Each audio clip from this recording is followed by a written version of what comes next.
In 1977, 3 years after his resignation, former President Richard Nixon made a statement that would send chills down the spines of constitutional scholars. In an interview with David Frost, Nixon declared, quote, "When the president does it, that means it is not illegal," end quote.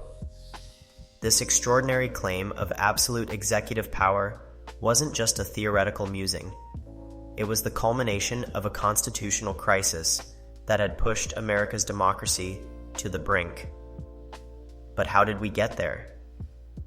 In 1973, the United States faced an unprecedented situation. A president who had won re-election in one of the biggest landslides in American history, carrying 49 states and 60% of the popular vote, was now embroiled in a scandal that would test the very foundations of American democracy. At the heart of this crisis lay a fundamental question. Could any single branch of government claim absolute power over the others? As the Watergate scandal unfolded, Nixon's approval rating would plummet from 68% in January 1973 to just 24% by the time of his resignation. A staggering 44-point collapse that reflected the American public's growing horror at his attempts to place himself above the law. The constitutional crisis that followed would put America's system of checks and balances through its greatest test since the Civil War. What happens when a president claims he is above the law? What mechanisms exist to check such power? And most importantly, could America's carefully crafted system of separated powers withstand a direct assault from within? The answers to these questions would reshape our understanding of presidential power and constitutional limits for generations to come. This is the story of how America's separation of powers faced its ultimate test, and how the system the founders designed proved strong enough to withstand even a president who believed he could not break the law. The American experiment began with a profound mistrust of concentrated power. The founders had just fought a revolution against a king who claimed absolute authority, and they were determined not to replace one tyrant with another. But they faced a difficult puzzle. How do you create a government strong enough to function effectively, yet designed to prevent any single person or group from accumulating too much power? James Madison, often called the father of the Constitution, captured this challenge perfectly in Federalist Paper No. 51, when he wrote, quote, "If men were angels, no government would be necessary. If angels were to govern men, neither external nor internal controls on government would be necessary." End quote. Their answer was to divide government power into 3 distinct branches, each with its own sphere of authority and specific checks over the others. The legislative branch would make the laws, the executive branch would enforce them, and the judicial branch would interpret them. Each branch was given specific powers to check the others. Congress could override presidential vetoes and impeach officials. The president could veto legislation and nominate judges. The Supreme Court could strike down laws as unconstitutional. The goal wasn't just to separate power.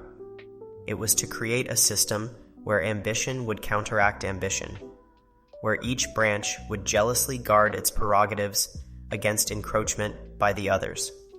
During the Constitutional Convention in 1787, delegates hotly debated questions that would echo through American history. Could Congress limit presidential power over executive branch officials? Could courts review presidential actions? Could any branch claim special privileges or immunities? The first major test came in 1803, when Chief Justice John Marshall asserted the Supreme Court's power to review the constitutionality of laws in Marbury versus Madison. President Thomas Jefferson, who believed each branch should interpret the Constitution for itself, strongly disagreed with this claim of judicial supremacy. The founders' vision wasn't perfect. They couldn't anticipate every challenge the nation would face. But they created a flexible system designed to prevent any branch from becoming too powerful, while ensuring each had the tools needed to resist encroachment by the others. This delicate balance would be tested repeatedly over the next 2 centuries, but never more dramatically than during the constitutional crisis of 1973 to 74. What began as a third-rate burglary at the Watergate Hotel would spiral into the greatest test of America's separation of powers since the Civil War. The Senate Watergate Committee launched what would become one of the most consequential congressional investigations in history. Over 237 hours of witness testimony would follow, with President Nixon's top aides, campaign officials, and even the Watergate burglars themselves taking the stand. But as the investigation closed in on the White House, Nixon's administration began asserting sweeping claims of executive power that threatened to undermine Congress's oversight authority. The battle lines were drawn over executive privilege, the president's right to keep certain communications confidential. While previous presidents had claimed this power, Nixon took it to new extremes. When subpoenaed for White House tapes and documents, Nixon claimed an absolute, unqualified presidential privilege of immunity from judicial process under all circumstances. This sweeping assertion of presidential power directly challenged both Congress's oversight authority and the court's role in resolving disputes between branches. The Supreme Court, led by Chief Justice Warren Burger, found itself forced to referee this constitutional crisis. In the landmark case, United States versus Nixon, the court acknowledged that executive privilege does exist, but crucially ruled that it is not absolute. This ruling showcased how the founders' system of checks and balances was designed to work. Congress exercised its oversight power through investigations and subpoenas.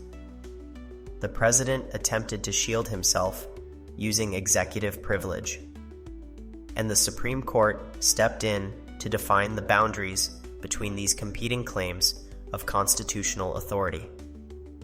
The investigation revealed the genius of the founders' design. No single branch could claim absolute power. Each needed to operate within constitutional limits that could be enforced by the others. When Nixon claimed essentially unlimited executive privilege, both Congress and the courts pushed back. As the crisis deepened, the separation of powers proved its worth. Congress didn't need to rely solely on its own authority. It could call upon the courts to enforce its legitimate demands for evidence. The courts didn't need to confront the president alone. They could rely on Congress's constitutional oversight role to justify their intervention. The system of checks and balances wasn't just theoretical. It provided practical tools that each branch could use to resist overreach by the others. On Saturday, October 20th, 1973, President Nixon triggered a constitutional crisis that would become known as the Saturday Night Massacre. When Special Prosecutor Archibald Cox refused to back down from his subpoena for the White House tapes, Nixon ordered him fired. Attorney General Elliot Richardson refused to fire Cox and resigned in protest. Deputy Attorney General William Ruckelshaus also refused and resigned. Finally, Solicitor General Robert Bork carried out Nixon's order. In a single night, the top leadership of the Department of Justice had been decapitated. But rather than demonstrating Nixon's power, this moment revealed the strength of constitutional resistance to executive overreach. The mass resignations demonstrated how individual officials, empowered by constitutional principles, could check presidential power simply by refusing to comply with questionable orders. This wasn't just bureaucratic resistance, it was the Constitution's separation of powers operating at the individual level, showing how distributed authority makes it difficult for any president to execute potentially illegal actions.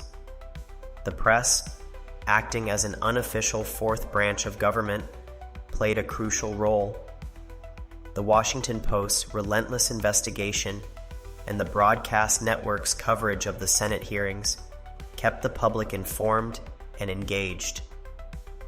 Nixon's approval rating, which had been at 68% in January 1973, plummeted to 24% by the time of his resignation, a direct result of this transparency. Congress responded to the Saturday Night Massacre by accelerating its oversight efforts. The House Judiciary Committee began formal impeachment proceedings, while the Senate Watergate Committee intensified its investigation. The crisis demonstrated how different constitutional mechanisms could activate simultaneously. Congressional oversight, judicial review, and the power of impeachment all worked together to contain executive overreach. The Supreme Court's role proved decisive. In United States versus Nixon, the court unanimously rejected Nixon's claim of absolute executive privilege, establishing that while presidents can keep some communications confidential, they cannot use executive privilege to shield potential criminal conduct. Perhaps most importantly, the system proved resilient because multiple channels of resistance remained open. When Nixon tried to shut down one avenue of investigation by firing Cox, other investigations continued through Congress, the press, and the courts. This demonstrated the genius of the founders' design. By dividing power among multiple branches and institutions, they created a system that could withstand attempts to subvert it from within. The crisis revealed that separation of powers isn't just about formal divisions between branches. It's about creating multiple points of resistance to potential abuse of power. When Nixon attempted to claim absolute authority, he found himself checked not just by other branches of government, but by career officials, the press, and ultimately public opinion. The system bent under enormous stress, but it did not break. The battles over separation of powers that came to a head during Watergate continue to shape American democracy today. Every president since Nixon has had to operate within the constitutional boundaries established during that crisis, particularly regarding executive privilege and congressional oversight. Modern presidents have found creative ways to test these limits. While Nixon made around 69 executive orders per year during his presidency, subsequent administrations have averaged about 52 executive orders annually, a reflection of the more cautious approach to executive power that emerged post-Watergate. Executive privilege claims have evolved significantly. During Watergate, Nixon's assertion of absolute privilege was firmly rejected by the Supreme Court. Modern presidents have learned to make more targeted claims, but the frequency of such assertions has remained significant. Consider that in recent years, administrations have invoked executive privilege in various forms over documents related to everything from congressional oversight of federal agencies to investigations of presidential conduct. The Supreme Court continues to refine the boundaries between branches. Recent cases like Trump vs. Mazars 2020 demonstrate how Watergate-era precedents still influence judicial thinking about separation of powers. The court has consistently held that while presidents enjoy significant authority within their constitutional sphere, this power is not absolute and must yield to legitimate demands from other branches. Perhaps most significantly, the post-Watergate era has seen the emergence of new challenges to constitutional balance.